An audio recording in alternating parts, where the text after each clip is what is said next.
Olá, colegas! Estou aqui para apresentar mais uma unidade, a unidade 4 do Registro de Imóveis. Sem dúvida alguma que o Registro de Imóveis é uma das especialidades mais complexas, repleta de questões instigantes e intrincadas. O objetivo dessa unidade é apresentar noções gerais sobre o registro de imóveis para que todos possam conhecer o seu funcionamento. Para tanto, vocês terão as videoaulas cujos links estão disponíveis. Destaco duas videoaulas que são bastante interessantes, a exposição do oficial de registro João Pedro e da juíza Ticiane Gedeon. Todos dois apresentarão lições bastante didáticas sobre o tema. Além das videoaulas, vocês contarão também com a apostila que foi cuidadosamente planejada pela IFAM e os artigos que são disponibilizados e aprofundam, verticalizam alguns dos tópicos abordados nesta unidade. A apostila ela inicia trazendo um histórico do registro de imóveis desde o início do apossamento das terras brasileiras pela coroa portuguesa, chegando aos dias atuais com a Lei 6.015 e o atual Código Civil. Em seguida, será apresentada uma ideia de um sistema de registro de imóveis. Para compreender esse sistema, a mecânica, a dinâmica desse sistema, porque a ideia de sistema passa pela compreensão de peças, de engrenagens que funcionam organicamente voltadas para uma finalidade, é essencial compreender as balizas, as premissas básicas. E a doutrina trata dessas premissas básicas, estuda essas premissas básicas através dos seus princípios. São vários os princípios identificados pela doutrina, mas gostaria aqui de destacar alguns desses princípios. São os princípios da legalidade, os princípios da rogação da instância, o princípio da continuidade, da disponibilidade, da especialidade, da publicidade e o princípio da prioridade. Falando rapidamente sobre algum desses princípios, eu lembro que o princípio da legalidade ele é fundamental porque pauta a postura, a conduta do registrador imobiliário que deve, ao recepcionar um título, somente registrá-lo a verbalo se esse título for aceito pela lei e desde que atendidos todos os requisitos previstos no ordenamento jurídico. Com isso se assegura a autenticidade e a segurança jurídica que se espera dos registros públicos. O princípio da rogação ou da instância deixa claro que o registrador de imóveis é movido por provocação, por um título que lhe é apresentado, ou por um usuário, por um órgão público, ou então por determinação judicial. São raras as hipóteses em que o registrador imobiliário se movimenta de ofício. O princípio da continuidade tem sua importância no registro de imóveis, deixando claro que os registros imobiliários eles têm um encadeamento, uma lógica na sequência deles. Um registro ele decorre, ele mantém uma íntima conexão com o registro anterior. É possível visualizar e exemplificar esse princípio da continuidade quando se é apresentada uma escritura pública de compra e venda do imóvel e o registrador imobiliário deverá investigar, por exemplo, se aquele que se diz vendedor é o atual proprietário que consta na matrícula do imóvel.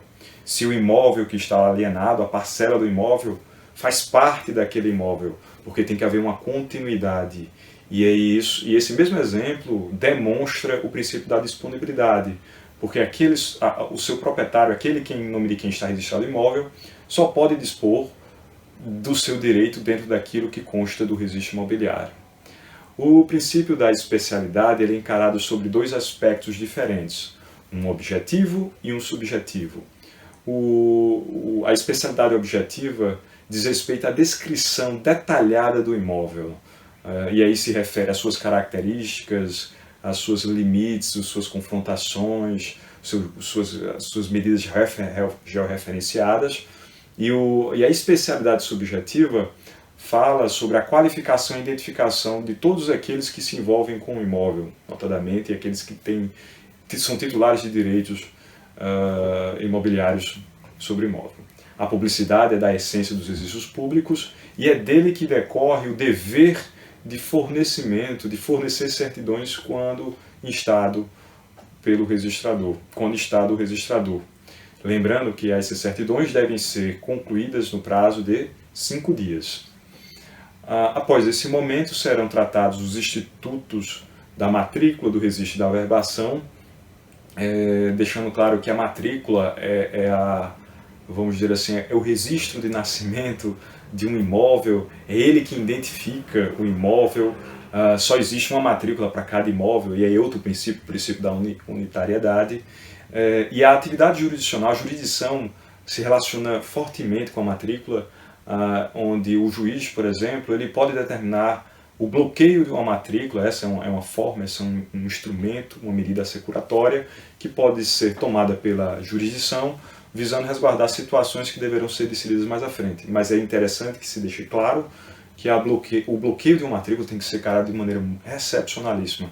Não deve ser usado de maneira pródiga, porque isso pode significar a imobilização de um patrimônio.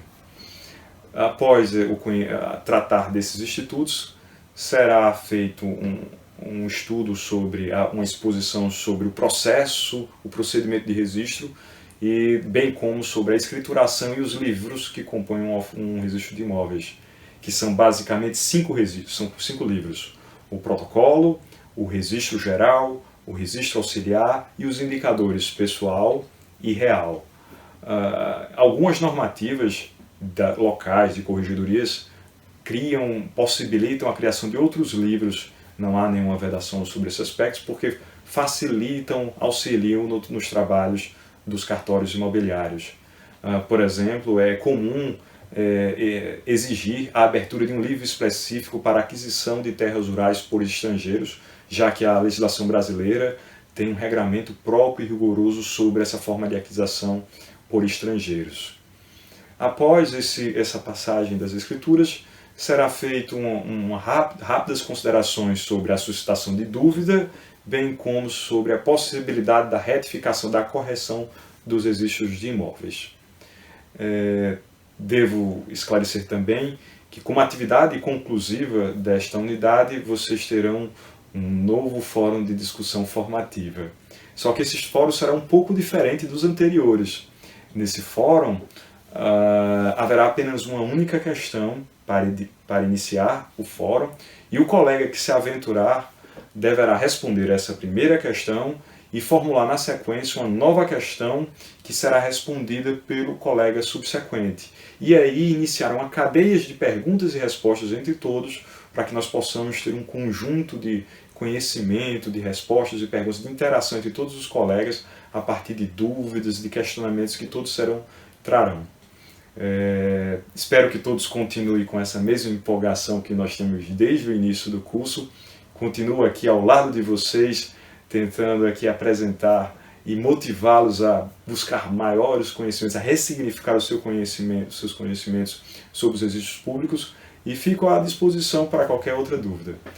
Vejo vocês lá no fórum de discussão nas próximas unidades.